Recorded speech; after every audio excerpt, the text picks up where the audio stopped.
Minsan kung sino pa ang nagtanim, sila pa ang walang makain.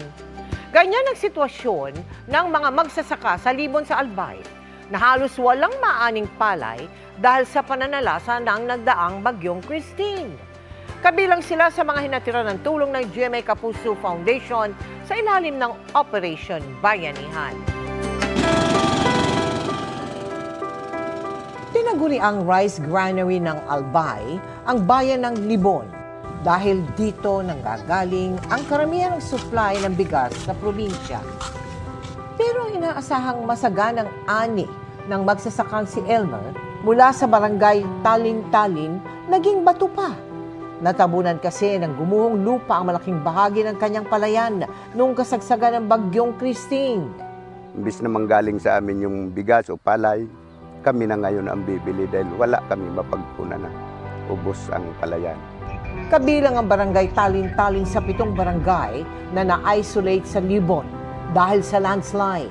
Grabe po talagang hirap yung pagkain dito kasi hindi na po kami makabili kasi po wala na po talagang daan.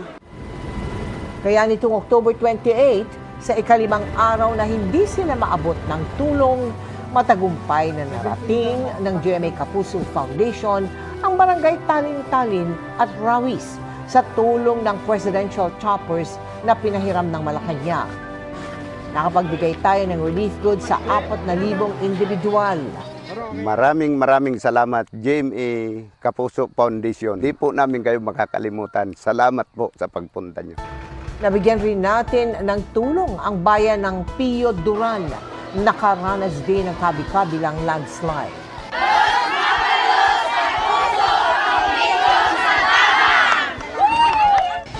Nagpapasalamat po kami sa Cebu Pacific Air na naging katuwang namin para mas mapabilis ang paghahatid ng relief goods.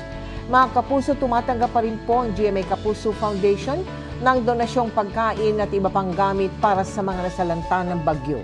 At para naman sa mga cash donation, maaari magdeposito sa aming mga bank account o magpadala sa Cebuana Luwalier. Pwede ring online via GCash, Shopee, Lazada, Globe Rewards at Metrobank Credit Card. 11 taon na ang nakalipas matapos manalasa ang Super Typhoon Yolanda noong 2013 dito sa ating bansa.